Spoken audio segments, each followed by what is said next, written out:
Hello, and welcome to Something Different. Earlier in the week, I recorded some footage, or tried to record some footage, of me doing some fretwork on a ukulele.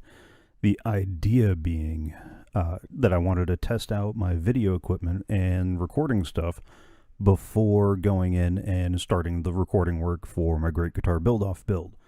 And I had this Vivitar camera that had the benefit of being inexpensive and the drawback of being cheap, which is pretty much the same story with this Campac Action Cam. It was supposed to be an inexpensive GoPro clone. I originally bought it to use as a webcam for when I started streaming a couple of years ago, and it turns out that the fitting on the USB port is subpar, and the USB connector won't stay in such a way that it maintains a solid data connection. So I figured, when this project came around, I figured, all right, let me use it here, and well, you'll see which footage I ended up using. Likewise, the auto weight balancing on the Vivitar did not turn out as good as I had hoped. I'm wondering if I changed the bulb and that light behind me and the bulb off camera in that direction to throw off more of a white light instead of the off white that they have, if that might help, or maybe if I change the overhead lighting, if that would help. I'm not entirely sure where the problem is, but yeah, it comes out a little yellowish, and my I gotta dig this out. And my trusty old lavalier mic, complete with the Radio Shack logo. Kids, ask your parents. It did not help me this go around. It was really, really quiet. I'm hoping that in the post-production process I can volume bump it up to where I need it to be. Matter of fact, that's part of why I'm recording this new intro with my condenser, so I've got a reference point for where I want the volume to be. So all that said is to forewarn you, I'm going to try to rescue as much footage as I can, and if nothing else, show that I am doing stuff towards the building and the repair and that kind of stuff. Because so far, other than the announcement for the Great Guitar Build-Off, my channel's been nothing but the normal Coffee Craft and Games Revisited type content, and I didn't want you thinking that I wasn't working on stuff. So it took a little while to get my bench set up. My bench is now set up more or less for me to have a place to work. I now know where I stand with lighting and cameras. So what I'm going to do next time is I'm going to try repositioning the Vivitar so that way its lighting is in a little bit better place. I do not like the fisheye that the Campac provides, but I may put in a larger SD card and see if I can get it to work in. Oh, that's the other thing. Almost forgot. The other big problem with these two guys, they ran out of power and auto shut off way too early. So I either need to turn them off and just turn them on when I'm shooting a specific moment in time, so I won't be able to do any time lapses with them or anything like that, or I need to find some way to run power cables to them, and since the Campac's in that GoPro mount over my shoulder under my Minecraft avatar painting, that doesn't have room to run a power cable in, so I got to find an appropriate mount for that, or not. I might just take a camera mount and use my Pixel, because the camera on that's good enough, or it's better, I hope, maybe. I've also, sorry, that's the Pixel 3a that I just held up. I've also got my old Pixel, like the first generation Google Pixel, that had a really nice camera, so I might just try to redo this using the two phones as cameras. The only problem with the old Pixel being that the battery is nearly dead. That's why I finally traded it in. Well, didn't trade it in, but you know what I mean, retired it. So as long as I can run a USB cable to keep that joker powered, I might be okay in that respect. All right, enough yammering. This is where I'm going to transition to what I was able to rescue for the footage, and we'll go from there. Have fun. Hello, and welcome to Something Different. I need to come up with an actual intro for this, because so far on this channel I've been doing that intro for Coffeecraft, my Let's Play Minecraft survival series that I do with Rayest and Arcadius and Medic. I've been using that intro for Games Revisited, my playthrough of classic games, both games that I played as a child and games that I missed along the way. And now I'm getting ready to do some new stuff. I'm getting ready to do some repair videos, some build videos, and all sorts of other types along those lines, starting with today's project. Let's turn over to my bench here. Camera angles are going to be a little wonky. I'll warn you about that right now, because my bench looks like this. So let's take a look. All right, so we're going to go over here to the bench where you see this lovely Mitchell ukulele that I have had for many, many years. I bought it on a lark, and it might look a little sad and neglected because, well, it's a little sad and neglected. I went to tune it back up. Had some trouble with the strings staying in tune because they were the original strings when I bought it more years ago than I care to mention. So let's do this. I'm going to first treat the fretboard. Lizard Spit is not a sponsor of this channel, and but if you want to be, contact information, you know, etc., etc. Also, I keep the cloth rubber banded around the bottle of chemical. Some chemicals you can mix and it won't be a problem. Some chemicals you can't mix, or it will be a problem.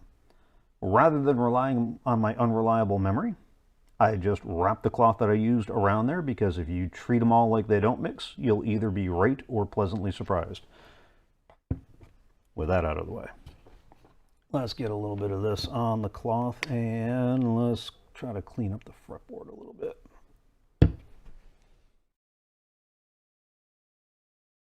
You can use some other products, like Music Nomad makes various products, D'Addario makes various products. Like search around Amazon, you'll find a bajillion and two different fret conditioning products.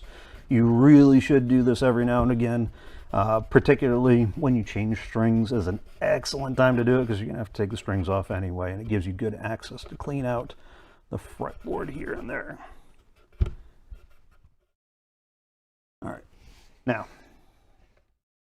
so I've rubbed in the Lizard Spit, and you'll notice I've still got a little bit of some unfortunate stuff gunked up on the fingerboard. There's a couple of different ways you can do about that. You can use the old favorite, some steel wool, triple-aught, quadruple-aught, or finer. As you can see, I do like the quadruple-aught. We use triple-aught at the repair shop where I'm working these days for a variety of tasks.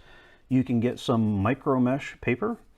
You can find these in packs on Amazon. You can find them from specialty retailers that will be happy to charge you for their specialty services, or you can go down to the local craft store.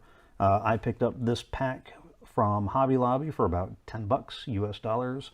You can find some around that, some a little cheaper, some a little bit more expensive. You might even be able to go to an almost craft store like Michael's and find them too. But you're going to take just a mild abrasive. I'm going to go ahead and grab the 3600, which is pretty much what I use on a lot of the violin fretboards to clean off the stuff, because you should be cleaning your fretboards, not the poor technician who has to deal with them later. And you can use that to sand off some of the gunkier bits. It's just mild enough that it'll pick up whatever is stuck on there without actually abrading the wood and creating all sorts of sand lines and that kind of stuff. So you're not taking off a bunch of material. You can also get some emery boards from like TJ Maxx or Walmart or CVS. Just don't steal your mother or wife's. They'll get mad at you about that. All right, So mostly clean. I'll come back and hit that later when I'm not recording. Now, one of the other things that I do want to do is I need to dress the ends. You see, when you buy fretted instruments, occasionally what will happen is the wood on the fingerboard or fretboard will shrink, and it'll create what is called fret sprout. The frets aren't actually sprouting, but they do start sticking out from the end of the fingerboard based from the wood shrinking, in which case, as you run your fingers down the fingerboard, it hurts. If it gets really bad, it can actually it can cut you. And while they say that you should bleed for your craft, they don't mean literally. They shouldn't mean literally. What I'm going to use a fret end dressing file from Stuart McDonald, StuMac, worth the money. You're going to find that a lot of, hang on, real talk here for a second. You're going to find that people will give you all sorts of well-meaning and wonderful discount options for handling the tool situation for these sorts of tasks. I've done them. I've used many of them. However, if you're going to do this more than just once every 6 months on your own guitars, invest in the proper tools. When you cheap out on some of the inexpensive files and the less expensive alternatives and try to manufacture your own little kind of sort of sanding pencil type maybe thingamajig, you're taking a task and making it a little bit harder than it needs to be. In post-production, I'll put the current running price for one of these StuMac fret end dressing files. You can find some from some other brands that are about the same quality and plus or minus on the price. But you got to remember, that one-time purchase for an expensive tool is spread out over the course of all the times you're going to do this.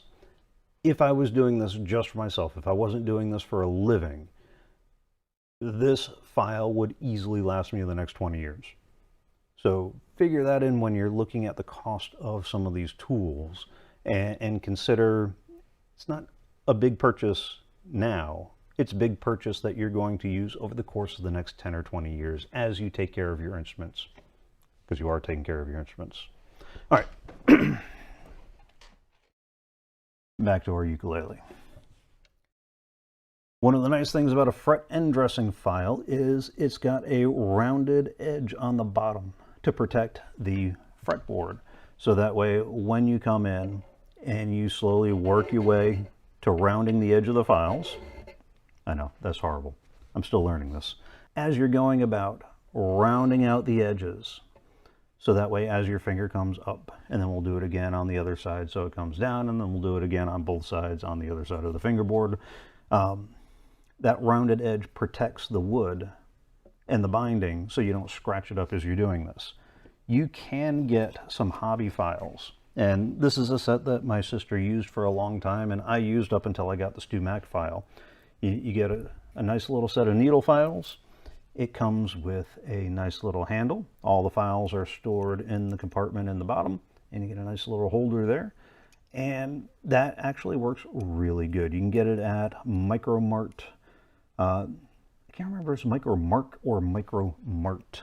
I'll double check and actually have a proper link in the description below that you can get these online. You can also find them in hobby stores, craft stores, and also Michael's, maybe, if you're lucky.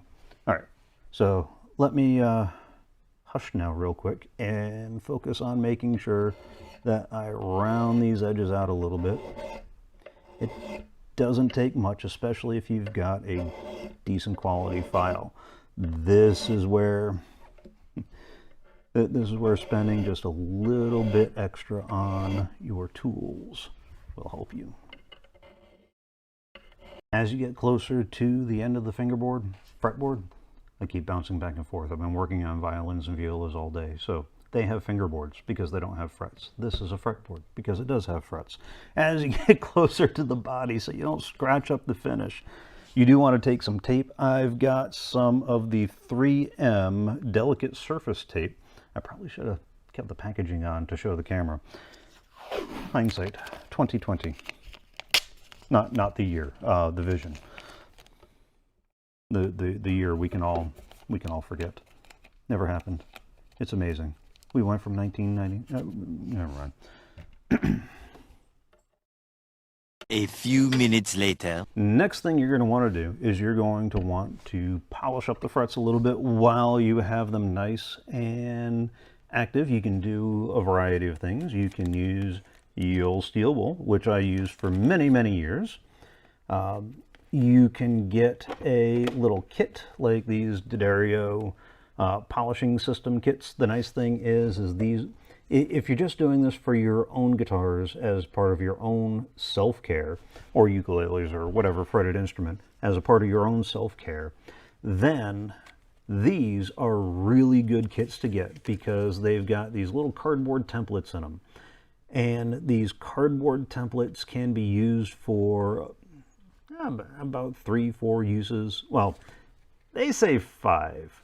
I've used the cardboard templates before. I've made my own cardboard templates before because, well, I didn't really see the need to invest in much. Foolish me. You can also use micro mesh, which is what I've been doing for the last couple of years now. And again, you can get these kits from a hobby store, online, various places that will run you right through the grits. Just make sure you do something like get some fret guards. You can find a bunch of kits. StewMac sells some high quality kits that are a little pricey for what you're getting, but they are high quality and you don't have to worry about what I'm about to talk about. These are not high quality StewMac kits. This is where I thought I could save a buck and get a less expensive Amazon special. But with a lot of the less expensive ones that you find, even though they are metal and they will last you a long time, they're laser cut and these edges are a little rough. So when you put them on here and start applying force, the flat edge of these fret guards will actually bite into the wood and scratch the wood. So if you do end up getting the less expensive ones, just make sure you come back with a file or some sandpaper, like an emery or even an emery board, and round off all the edges that are going to touch the wood of your guitar's fretboard. So let me do that right now because I didn't realize that until I had already cut up a fretboard. Lessons learned. Okay, there we go. So all that is to protect your fingerboard from the various abrasives that we're going to be running across it, whether it's something out of the kit system, whether it's your steel wool, or your micro mesh. And I'm just going to start working my way up through the grit, starting with the 3200. Actually, I don't need to start with the 3200. I can start with the 3600, and we're just going to do a couple of passes along, remove all the, sorry, trying to figure out how to do this well and show it on camera too.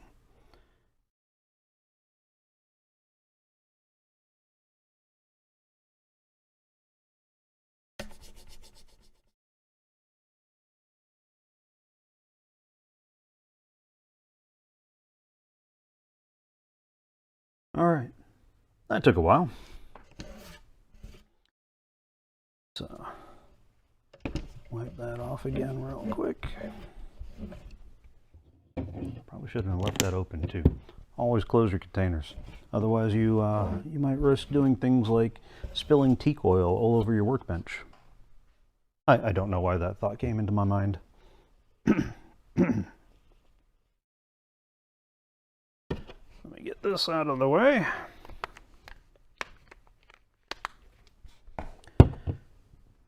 So we've cleaned off the fingerboard. We dressed the ends. We've polished the frets.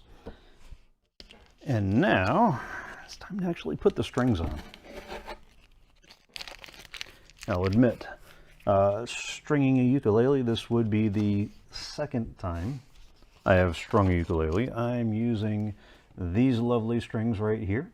Not because I prefer the brand, not because I like the feel, but because a music store was changing ownership and they were being clearanced out. So I've got about 5 packs of them, super cheap. Inexpensive. They are good enough that I wouldn't call them cheap, but they are inexpensive.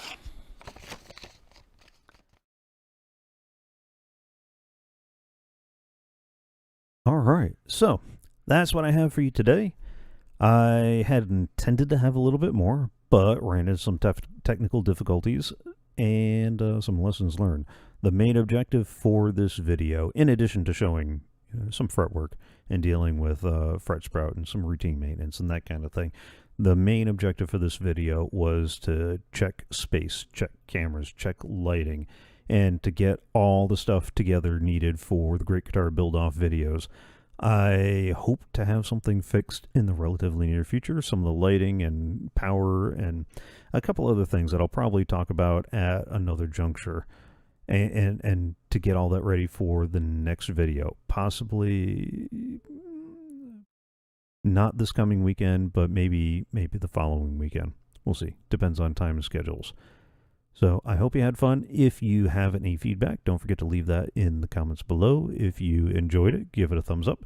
If you really didn't like it, go ahead, give it the thumbs down. I can take it. Either way, hit subscribe if you haven't already, so that way you'll know when the next video comes out, and it will be better. Have fun, enjoy, and I'll see you next time.